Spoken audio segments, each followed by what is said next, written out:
unlimited. There are no chains that bind me. I am free. I am unlimited. Right now, right now. You are free. You are unlimited. There are no chains that bind you. You are free. You are unlimited. Right now, right now. Some of you know this. You are free. You are unlimited. There are no chains that bind you. You are free. You are unlimited. Right now, right now. We are free. We are unlimited. There are no chains that bind us. We are free. We are unlimited. Right now, right now. We are free. We are unlimited. There are no chains that bind us. We are free. We are unlimited. Right now, right now. I'm going to ask you to sing with me. We're going to bless our free, unlimited being at unity. So we're going to sing this again, saying we, and we're going to proclaim it and acclaim it into this atmosphere this morning. All right. We are free. We are free. We are unlimited.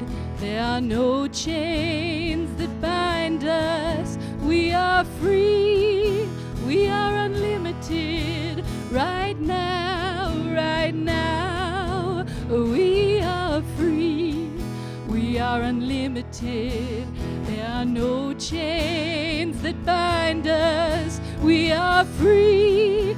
We are unlimited. Right now, right now.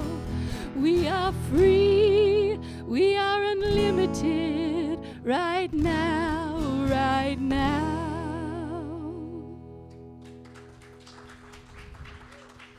Thank you. Hey everybody, what's going on? What's up? We are here. We are fully here. So can we just say that? I am here. I am here. Welcome everybody to Unity of Gainesville, our spiritual community, our incubator, our space of love, our reminder that we are that divinity, that goodness we call God. We are the eyes of God, as Pentarose reminds us. Anybody here for the very first time? Okay, we all familiar faces. Can we just look around and just wave, just to say, what's up? I don't know your name, but I'm gonna get it one day. Hey, what's up, what's up? It's good to see you. All right, we're gonna move into our invocation.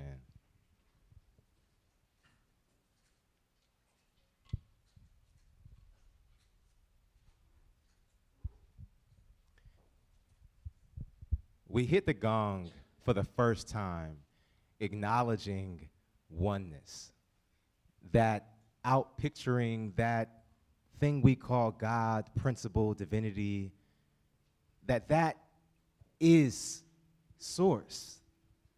That isness we call oneness.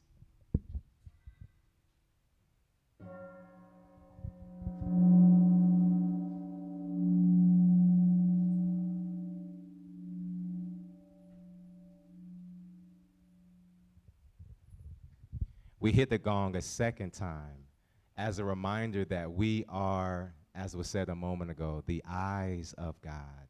Beyond expressions, we are the activity of that divinity.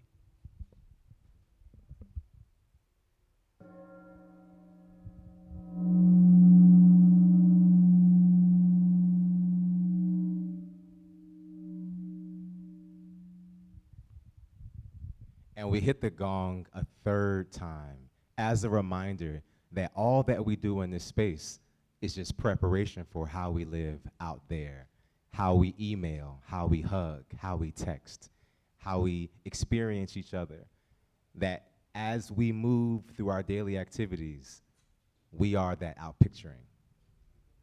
No pressure.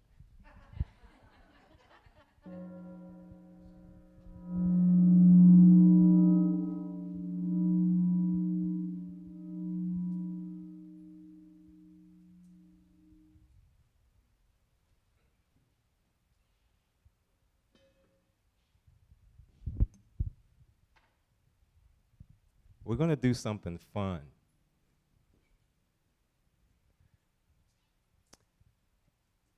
If you've had any things to celebrate or memorialize this month so far, please stand.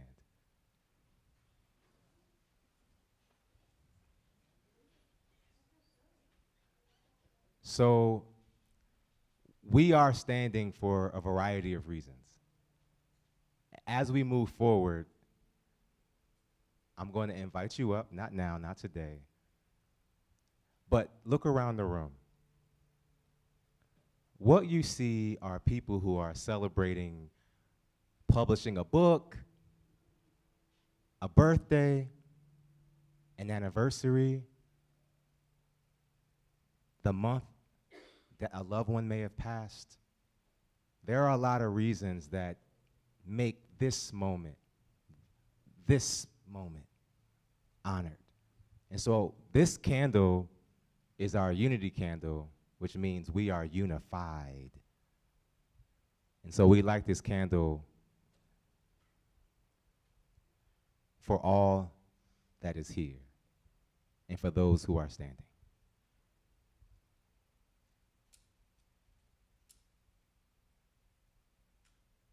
And so it is.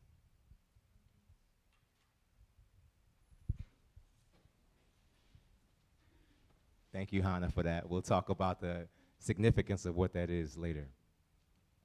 Now we're going to move into what I like to say community highlights. So we're going to just highlight shout out to Sally wherever she is. Eventually, we're going to have the announcements playing in our meditation. But I'll talk more about what that looks like. But for now, the announcements are playing on loop in the main vestibule area. So thank you, Gathering Room. So I want to pass the mic to our very own Reverend Carla Palmer to talk about the class. Talk about what? The class. Good morning, everybody. It's lovely to see you again.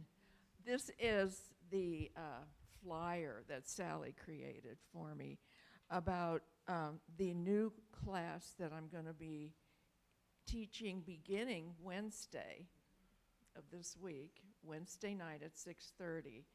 And it's a prayer class, and the book is like the middle picture here, and it's in the bookstore. Do we still have some left? Okay, great. And I want you to know that for a prosperity investment of $100, this is what your tuition is. It is shared with the church and with myself. So everybody knows how that works. This is a course that is for classes if you want to become a minister or an LUT. And the only person here that can teach those kinds of classes is moi. Okay, so because I'm a licensed Unity teacher, so that explains some things to you that you may need to know in your background. But for this investment that you're going to be making is a 6 weeks course. It adds up to about $16 per class that you go to. It'll be on Wednesday night at 6:30, and it'll go to about 8 o'clock. So that will be it for 6 weeks. And the other thing, that's the business part, but the other thing is that this book is so beautiful. We have never studied this before in this church. That is all new stuff. It is bringing us up to the new millennium of putting our words with our faith and with the teachings of unity. So it's going to be a wonderful class, I know. And the book is just beautiful. And when I read the first couple of chapters, I was like, I've got to teach this because it is life-changing. So if you're interested, you can contact me after the service, and I'll be happy to sign you up, because once I have your check, then I will send you by email, I will send you the syllabus. This is like a college class. And I will send you the syllabus of it, and that way you will have all of that ready for the first night on Wednesday, okay? Let's see, and then I wanted to also thank people who had come to the service of World Day of Prayer on Wednesday night and then Thursday. Can you stand up if you were here? Just, that you were at World Day of Prayer. You were here. I saw you, didn't I? I think she was here, yeah. Okay, so I just want you to look around and see all of that, because this is the wonderful energy that we had on Thursday, and it was a great thing.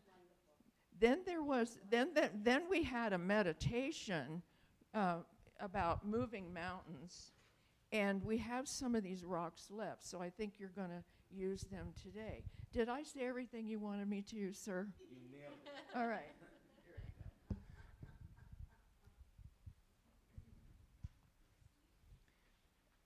One other quick community highlight. So January, can we say January? Starting January, we're going to roll out a new flow of service. Here's what I mean. You know how we do meditation, and it's, for me, y'all, I don't know about you, but it always feels so quick, and right when you're like in that flow state, boom, it's out. So what that means is, starting in January, we are going to have a 9 a.m. meditation service, okay? Yes, meditation service. So at 9 a.m. to 10 a.m., we're going to come in, we'll have a Dharma talk, of course we'll have prayer, but that space is going to be devoted just to meditation, okay? So I know my generation, younger, your generation, there are many people who use the phrase, I'm spiritual, but I'm not religious, right? And what that means is there's a deep sincerity and openness to that thing, but there isn't a space that doesn't send your truth outside of yourself. Am I making sense, y'all? Right? And so there are people who want to learn how to do yoga. There are people who want to learn how to do Tai Chi. And there are people, a lot of people, who want to learn how to meditate. And so what we're doing is we are making an intentional space that's open to the community. So I know there will be people who come just to the meditation and they'll leave, right? But eventually, they'll stay. Let me just stay around and see what this place is about, right? So starting in January, 9 a.m., we're going to have a meditation service, okay? It's going to be its own entity.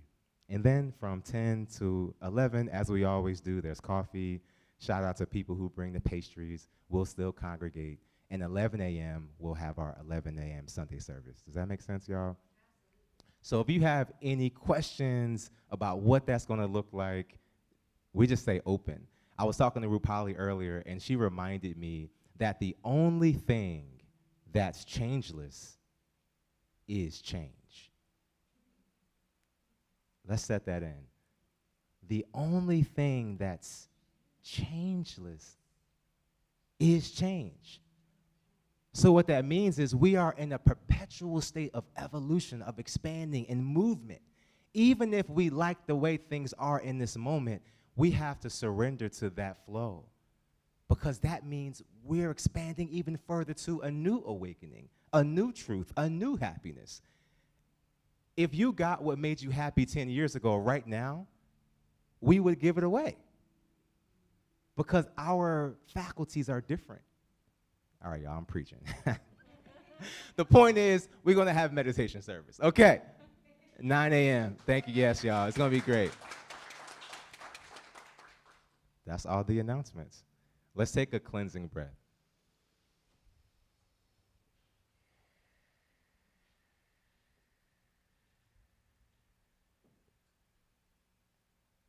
Before you say the word, I want you to hear the word. Say it to yourself in your heart. In your heart, say freedom.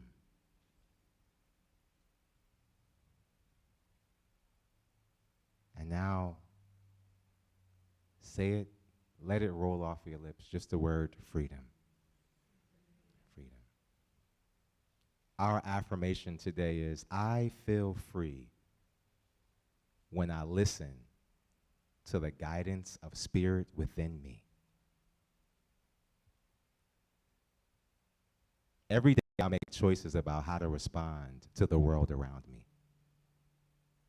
Even if I face limitation in life, I am free to think and believe however I choose. My sense of independence grows when I concentrate on the things I can control, my thoughts and beliefs. True freedom. And say freedom in your heart.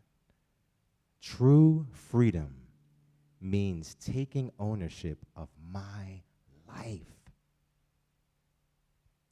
Even if I do not like what my life is showing me, I am free to change my reaction. If I am faced with a limitation or restriction, I acknowledge it without focusing on it. I turn to God like a traveler searching for the sky, for the North Star, that God within. Spiritual practices guide me back to my innate wisdom and intuition, bolstering my feeling of freedom. Say freedom. I remember the strength within me. Can we say together? I remember the strength within me is greater than what lies before me.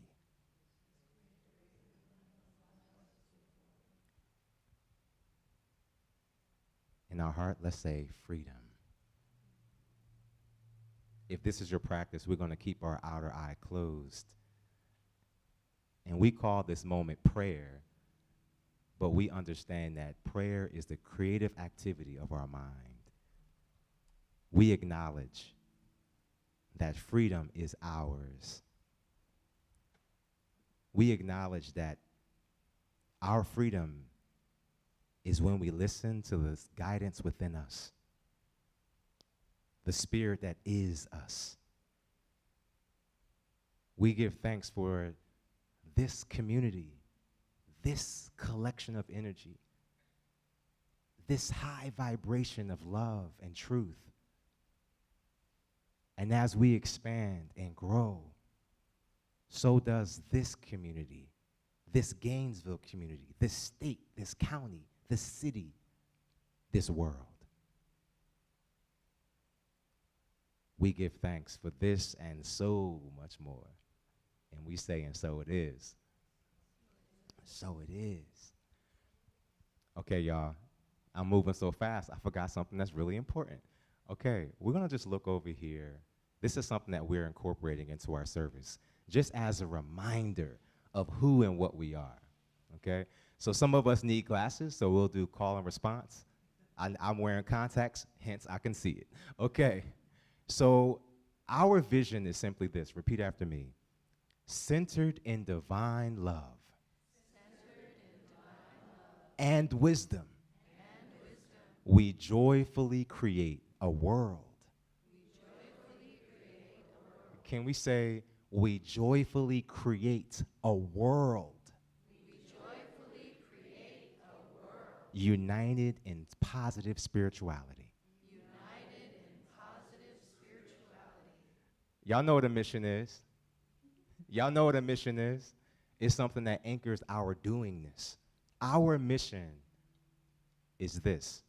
Together, or repeat after me, I'm sorry. Through prayer, meditation, spiritual education, and service, and service, and service. We put God's love into action. And just as if we didn't already know, our core values are this: spirit-led, love, generosity, gratitude, inclusivity. Isn't there something when we set our intention for what we do as a spiritual community, but to be reminded, this is our vision for ourselves.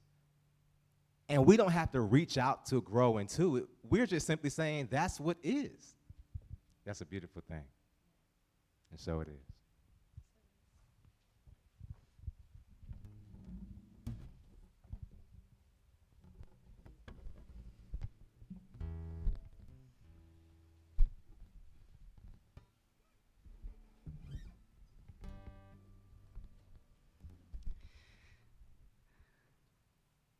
When Carla spoke of the mountain, in my mind's eye, I was picturing it, and it brought me back to a time when I meditated on the majesty of the mountains.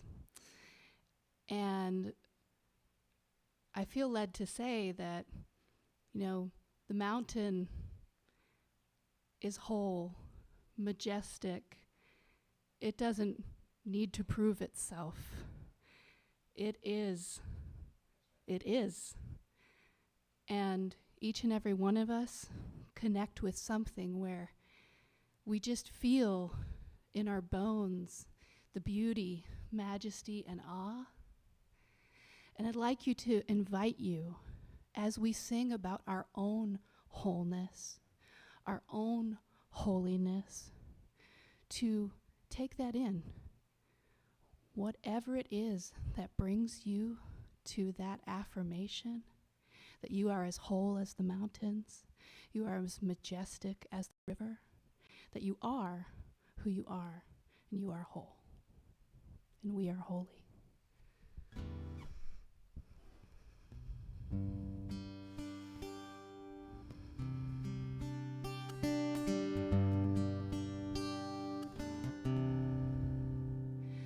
We are holy, holy, holy. We are holy, holy, holy. We are holy, holy, holy. We are whole. We are holy, holy, holy. We are holy, holy, holy. We are holy, holy, holy. We are whole. Spirit divine, come to me, feeling love, healing me.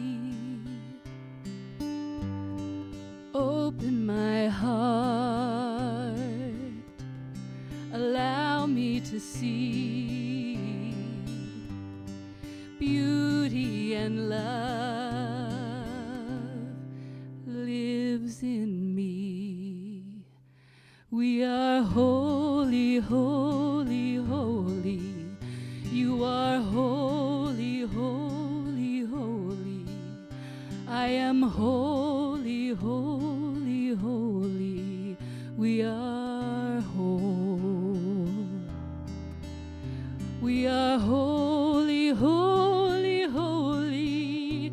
You are holy, holy, holy. I am holy, holy, holy. We are whole. We are whole. We are whole. We are whole. We are whole.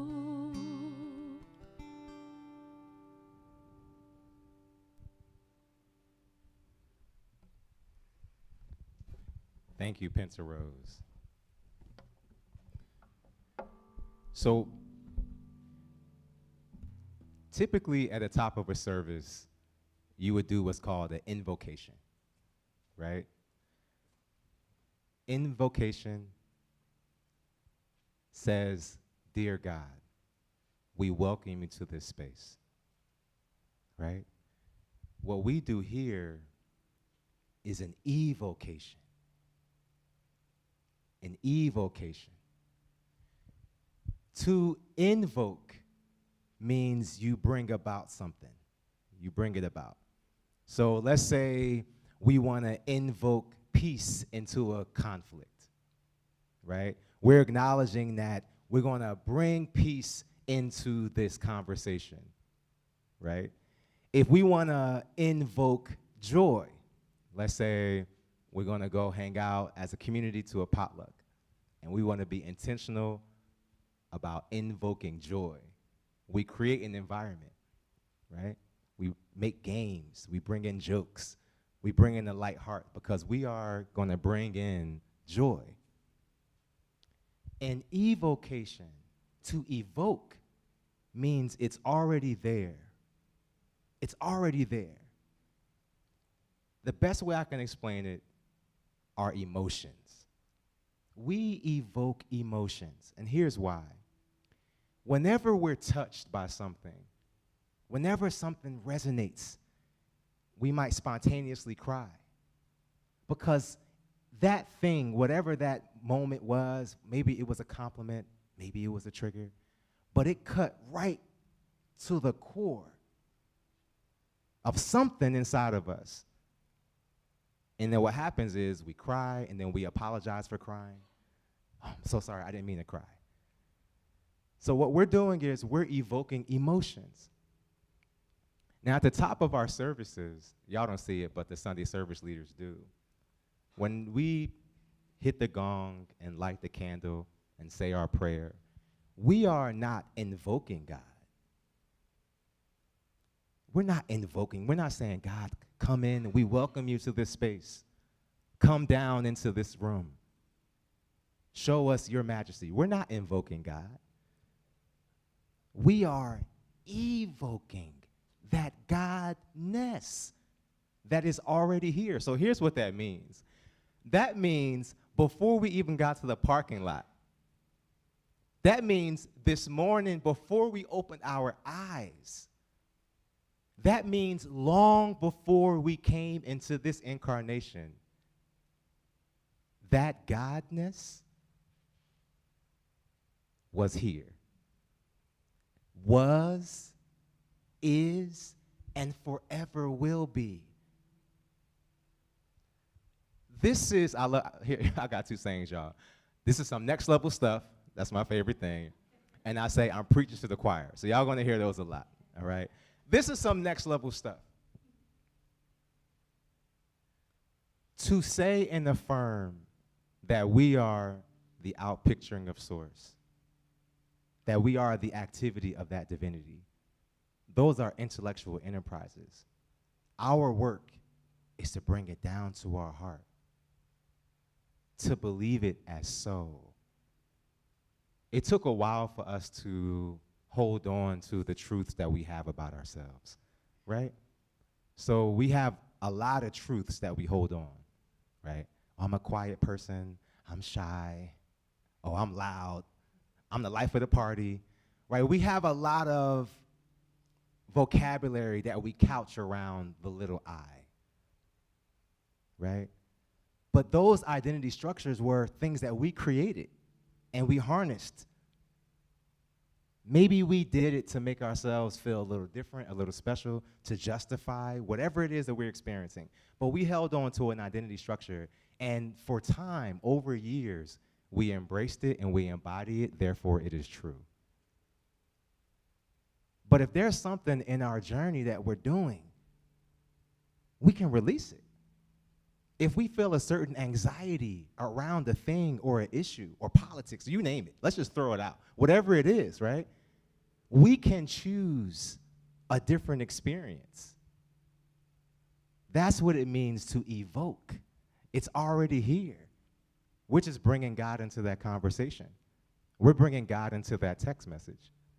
We're bringing God into that grocery shopping, whatever it is, because it's already here. So many of you know I'm a trained theater practitioner. So my background, and maybe you don't know, let me give y'all a little background.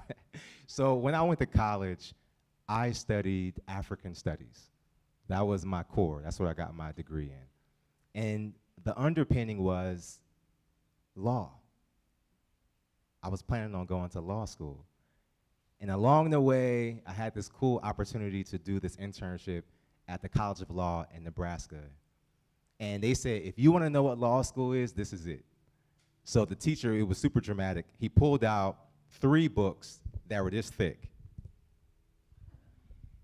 And he slammed them on the desk. And of course, he was so dramatic. He's like, this is law school. And for the next 6 weeks of that experience, I knew this was not for me. I knew it. So when he slammed those books, I knew I was out. But, the flight was paid for, so I'm going to commit. But I knew that was not for me. What was for me was storytelling, was to be an artist. So eventually, I navigated my way into theater as an actor, as a director, and then filmmaking, and then all the other stuff continued. So my expertise, if we can call it that, is around theater, right? How we create stories and share them in that medium, okay? I didn't know the spiritual foundation of theater until I had to go to the roots. And so way back, and by way back, I mean the beginning of written language, Aeschylus, what we now call theater, Aeschylus, the original playwright, it was church. It was ritual. The chorus, we still use the word chorus today, was nothing but a collection of a couple hundred people up on the stage saying the same thing at the same time, praising the God of harvest, the goddess of love. What we call this spiritual gathering is no different than the first play. That was theater. And so you got Aeschylus, and then sometime later you got Sophocles, and then after Sophocles, you got Plato, and then Aristotle. So Plato was dealing with a new technology. Guess what that was, y'all? Writing. Writing was a new technology. Let's fast forward to today. What's a new technology? AI, right? What was a new technology in the 50s and 60s? Landlines, right? What was a new technology 50 years before that? Electricity, vehicles, a motor vehicle, light bulb. There were articles saying that a horse is the most reliable mode of transportation. And guess what the big epidemic in New York was? Horse manure. Thank you, Cole. It was horse manure. Cole, I don't know how you know that. Okay. But yes, that was the epidemic of the time. The city didn't know what to do with all this horse poop, right? And there was this other thing that was happening with Ford Motor Group. That was his vehicle, and that's like, please, it's too expensive. Nobody's going to ever have it. And guess what, y'all?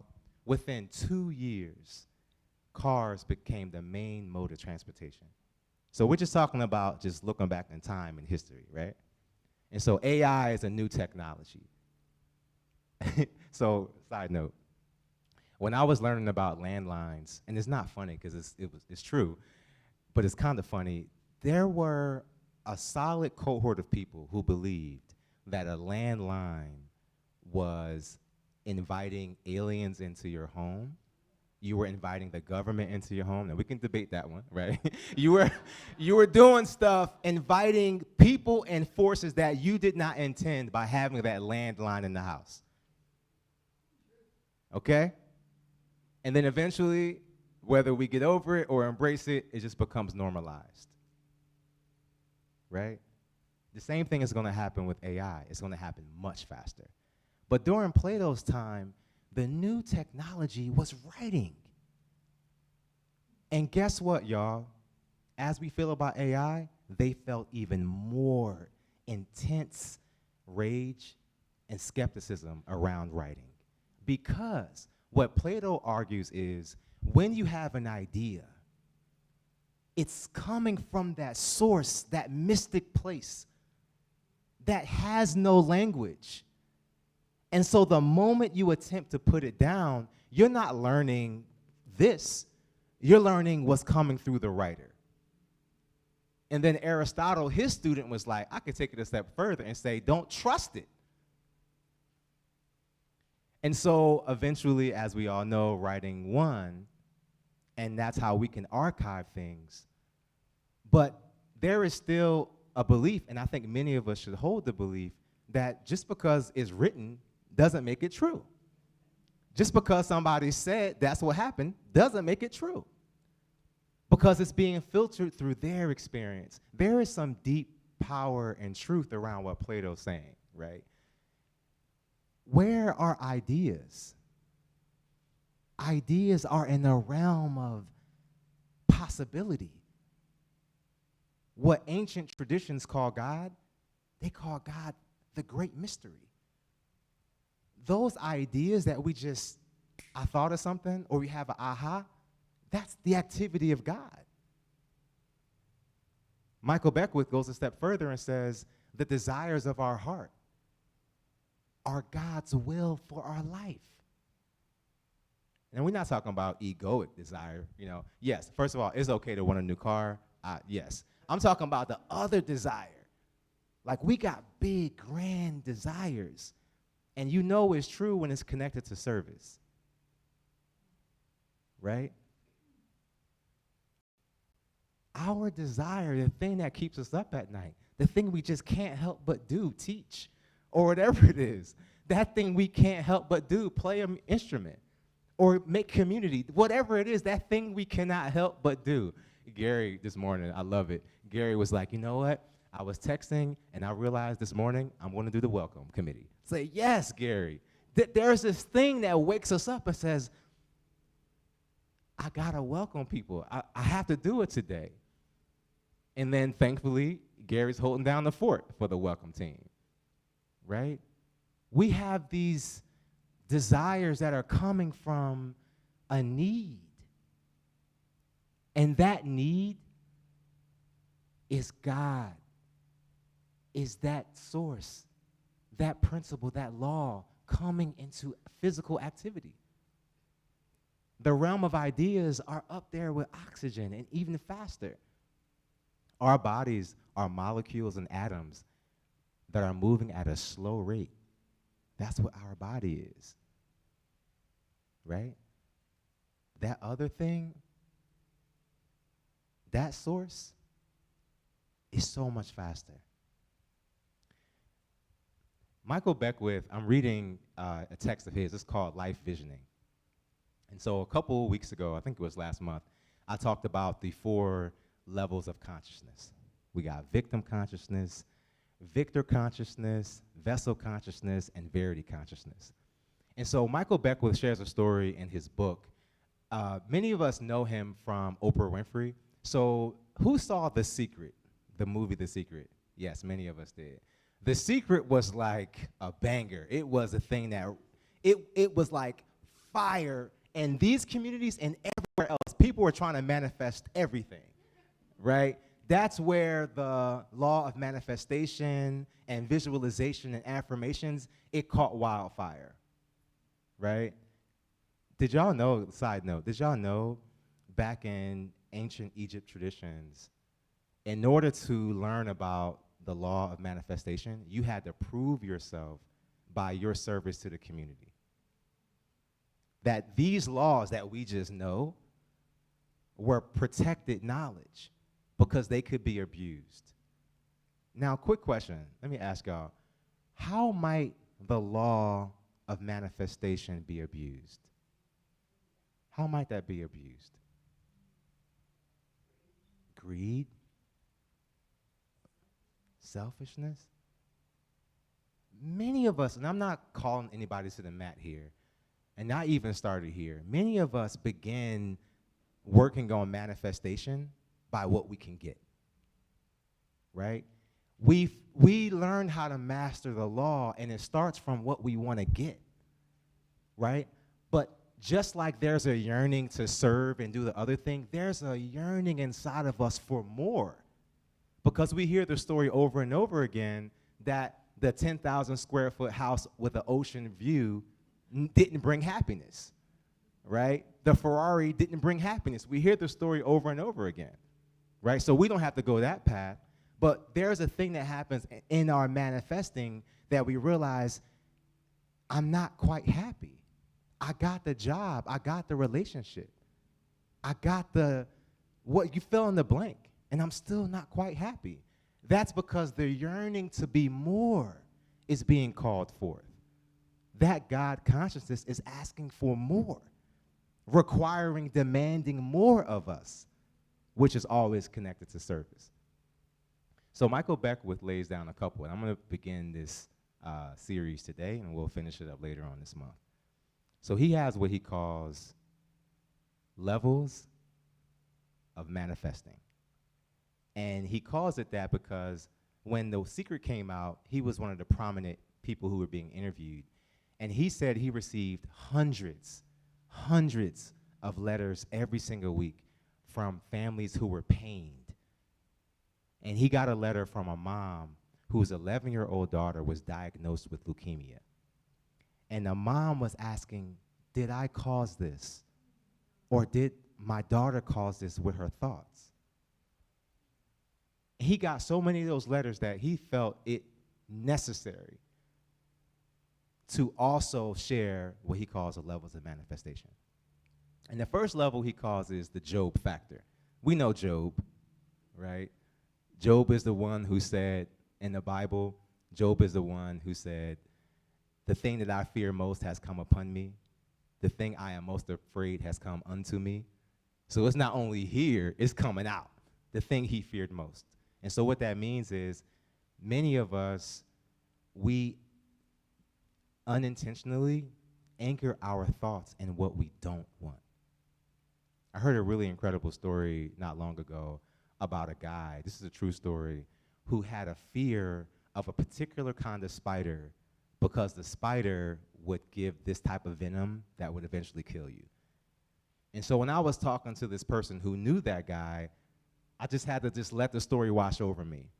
And so y'all, guess what happened to the guy who had this tremendous fear of this spider, rare spider, that could, and guess what? He died. He died, okay? That is the extreme. But many of us, in our own ways, on the spectrum, we rehearse things we don't want to happen. That's called the Job factor. And what we always say in this space is, what prayers are creative activity. And so if we're thinking of creative ways that that thing is going to happen, it's a prayer. Now the good news is we can shift our thinking. What is the technology that we have access to shift our thinking? Meditation. Hence, the need for a concentrated space. If we only but meditate once a week, we have it. But we know spiritual practice is calling us to do it every single day. That when we garden, when we play golf, when we do whatever, that we bring mindfulness and presence into that activity. Because it's in that state of presence that we call forward the life we actually desire. The next level, and I'll leave us with this one, the next level are blessings. All right? Blessings. So when we think about blessings, we think of, something we wanted came to be. But blessings are also things that we didn't quite expect, but worked out for our good. And so he writes about all of us have had uninvited experiences. What that means is you're doing the best you can. You're making the right choices. You're loving people. You're showing up. You're a person of your word, and you get betrayed. Or some painful thing happens. That's uninvited. And what he's arguing in the text is that is our blessing, because it opened up space for what the next level of our evolution needed to be. And he shares a story by Helen Greaves, The Eternal Wheel. And what Helen Greaves was a nun, and she was clairvoyant. And so we got some skill sets up in here too. So she was clairvoyant, and there was a mother whose son made his transition. He was 10 years old. He made his transition, and the mom was heartbroken. And so she went to Helen Greaves to ask, why did my son die? What caused this? What's the reason my son passed away? And so Helen Greaves connected with the boy's spirit and found that that was an advanced soul who came into incarnation for the purpose of that mom,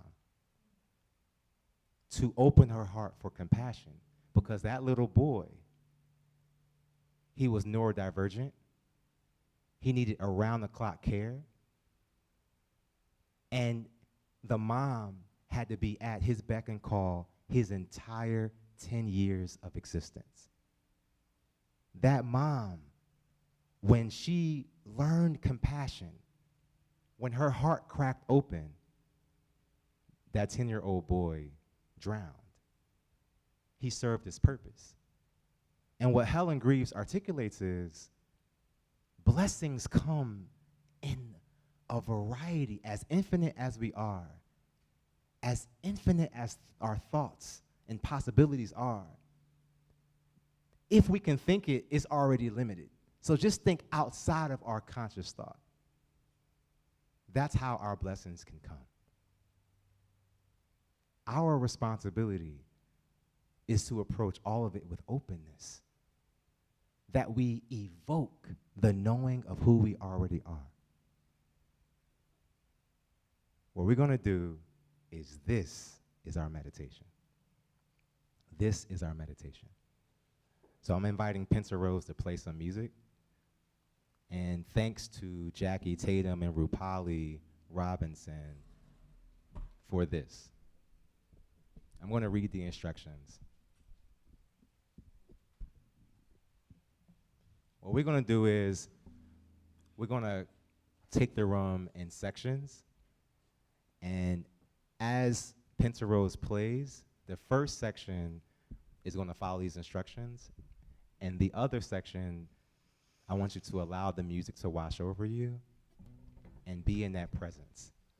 So the steps are this. You're going to come to this mountain of rocks, and you're just going to stare at it. Just going to look at it. All right? The next thing you're going to do is close your eyes and see what comes up. See what word comes up. And then you're going to write that word on a blank stone and put it back on that mountain. And when we're all done, we're going to energetically lift this, and we're going to send it to the world. Okay? So just to repeat, y'all know I'm a teacher. Repetition deepens the impression.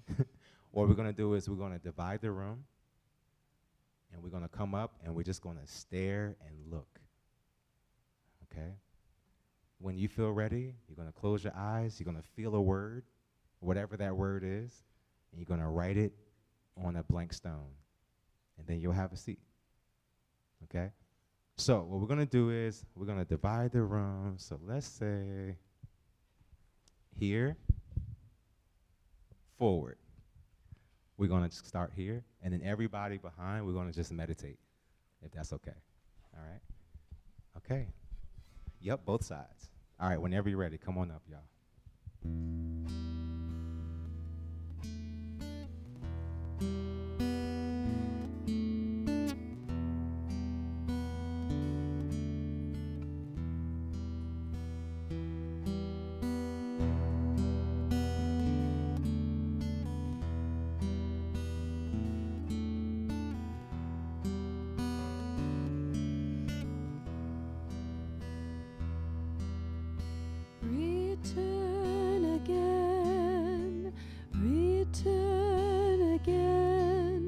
return to the land of your soul.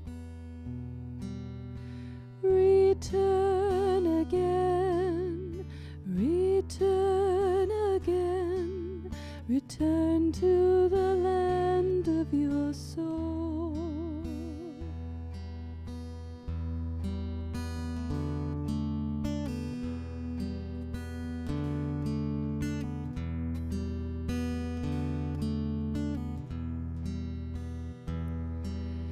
Return again, return again, return to the land of your soul. Return again, return again, return to the land of your soul.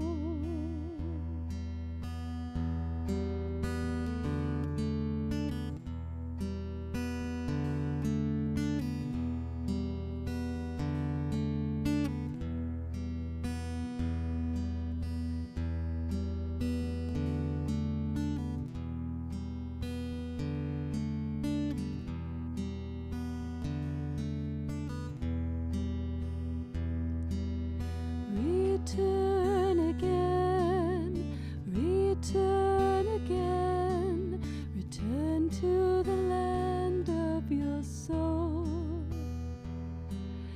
Return again, return again, return to the land of your soul. Return to who you are, return to what you are, return to where you are, born and reborn again. Return again, return again, return to the land of your soul. Return to who you are, return to what you are, return to where you are, born and reborn again. We're going to invite the next group to come forward. Return again, return again, return to the land of your soul.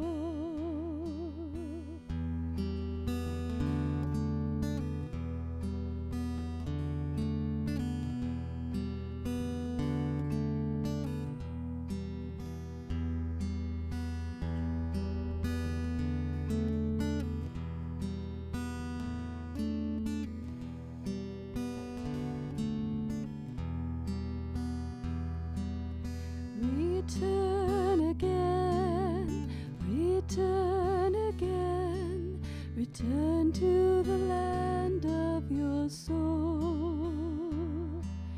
Return again, return again, return to the land of your soul. Return to who you are, return to what you are, return to where you are, born and reborn again.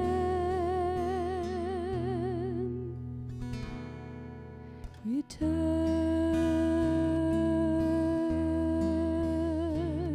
return.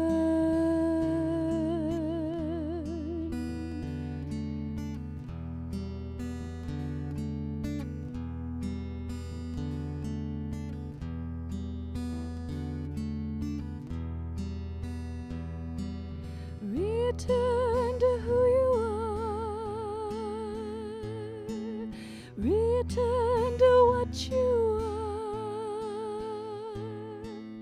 return to where you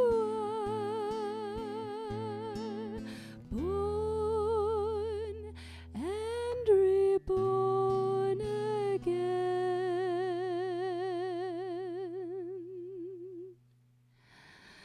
Return again, return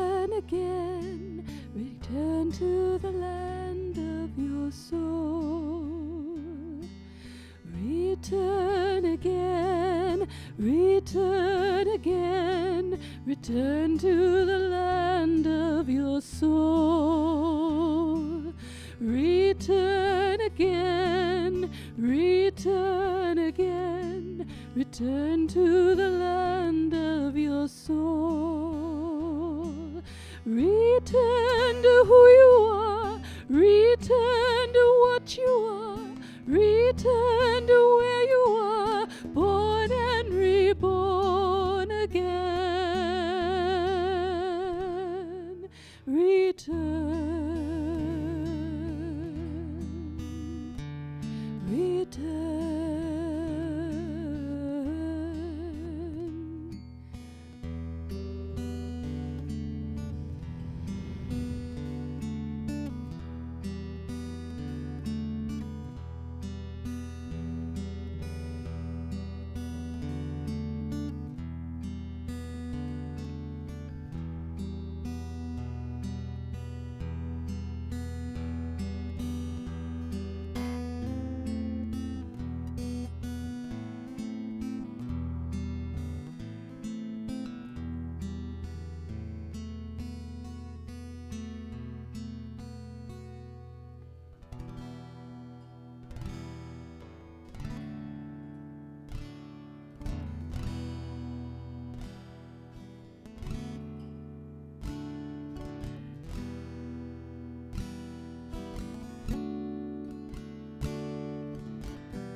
Return again,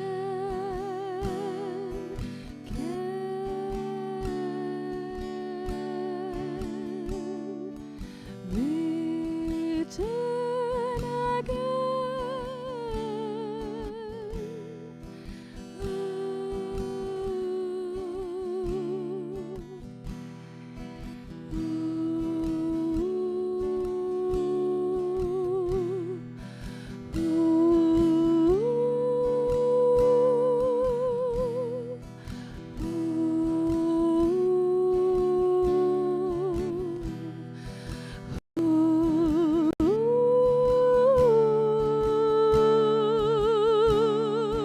Return to who you are, return to what you are, return to where you are, born and reborn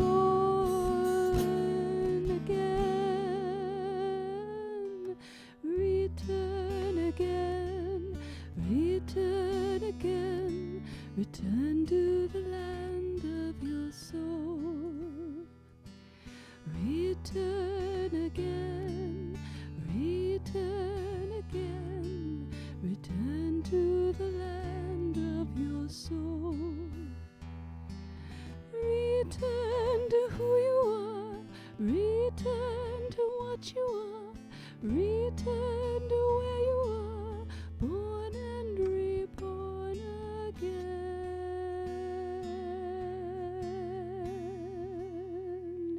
Return.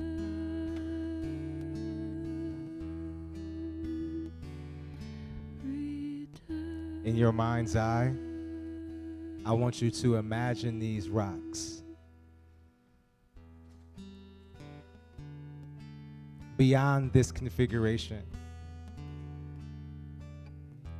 imagine they're up as high as the sky and they spread. And they transmute themselves from this type of matter into a higher vibration on an atomic level, fully embodying the words written here. Trust, creativity, tolerance, determination, understanding, pure love, service, faith, presence, dreams, cleverness, joy, brilliance, peace, gentleness, thoughtfulness, responsibility, receptivity, protection, wonder, boundless,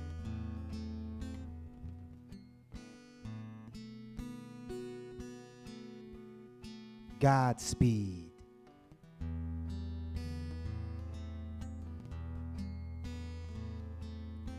World peace, bravery, art, achievement, imagination, meditation, self-worthy, wisdom, trust, versatility, calm, serenity, bliss. And many, many words transmute themselves and grow and expand and trickle down on this entire planet, wrapping every sentient being in this force. We see wholeness because we are whole. We see all that is, that was written here, has come to pass. It is so. It is done. So be it. Can we say so be it? It's done. So be it. I'm going to ask the ushers to come forward, and we're going to continue our participation by participating in the law of circulation. This work is made possible because of the gifts that are made to our spiritual community. We want to do this and more. So we're going to bless our offering, whatever we have to give, and we're going to know it. And we're going to see it. And we're going to watch it flourish. And so it is.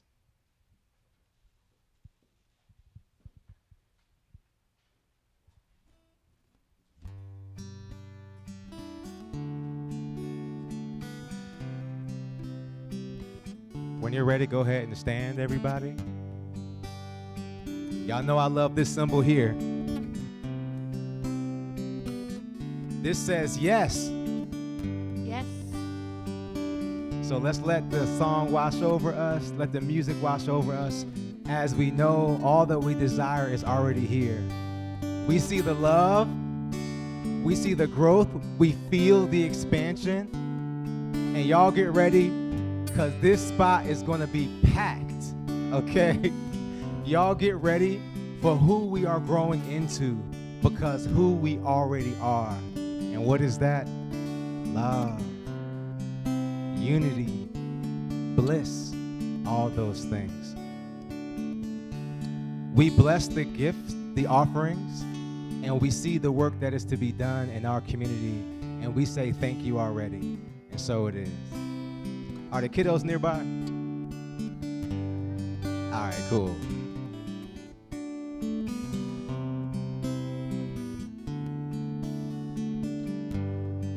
Why have you come to earth? Do you remember? Why have you taken birth? Why have you come to love, serve, and remember? To love. Y'all come on in. Y'all got a new song today. Serve and remember. To love, serve and remember. To love, serve and remember. To love. Miss Gwen, you got a tribe. We are are abundantly blessed today. Yes. I want you to meet our new friends. This is Riley and her twin brother Ryan and big sister Emma. And they're visiting from Newport Richie. Is that right? Okay. Port St. Lucie. I knew it was a port. And Isabel. And today our lesson was about slow and steady wins the race. Do you remember who that is? Well, I guess I lost Mr. Rabbit somewhere. Oh, there he is. We had a race. One person was the rabbit, one person was the tortoise, and then one person threw the dice. And we saw who could win the race. And believe it or not, how many times did Turtle win, Charlie? 5 times. And Mr. Rabbit, how many times did he win? 2 times, because we found out if you don't stick to what's going on, you don't get things done, right? He stopped to have lunch, and he fell asleep under the tree. So the next time Mom says, time to clean your room, they're going to be like the rabbit and do it quickly, or they're going to do it slowly and get it all done, too.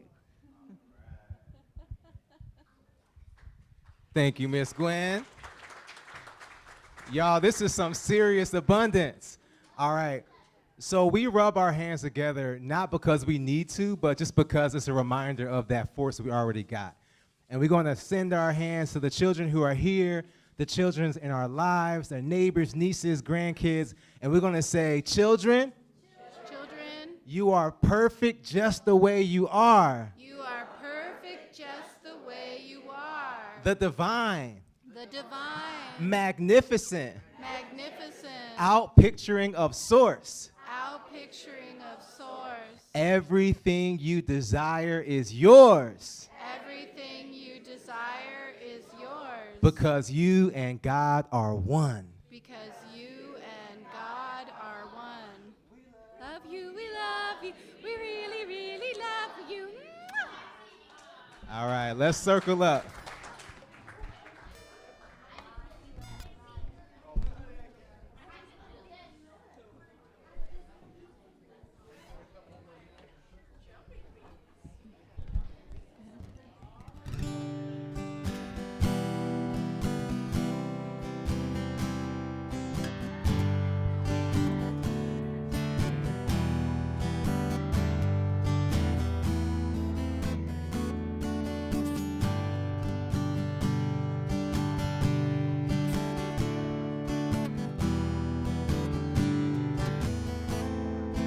All right, here we go, folks. Let there be peace on earth, and let it begin with me. Let there be peace on earth, the peace that was meant to be, with God as creator. Family whole are we. Let us walk with each other in perfect harmony. Let peace begin with me. Let this be the moment now.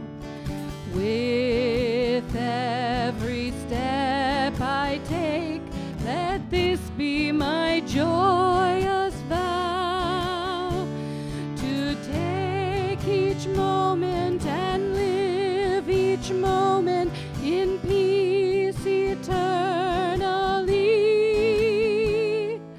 Let there be peace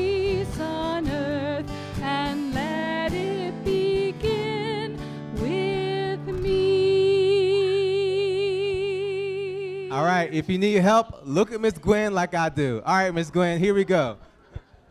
Light surrounds us. We are light. The love of God enfolds us. We are love. Power of God protects us. We are power. A presence of God watches over us. We are divine. Or presence. We are the presence. Thank you, Rupali. I'm going to get this, y'all. I'm going to get it, I promise. All right, keep going, Miss Gwen. Our God is, and all is well. We'll practice it, y'all. We got it. Okay, last thing. Woo!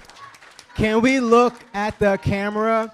We have family who are zooming in, and we have family who are moving through their healing journey, okay? So we're waving at you, and we're seeing you whole. We love you, and we cannot wait to wrap our arms around you. All right? We love you. And then one quick announcement from Jackie. Sorry. Please help me move the mountain. Take a few stones home with you so I don't have to take them all. Otherwise, I need some help. Yes, take a stone. All right, everybody. Have a good week.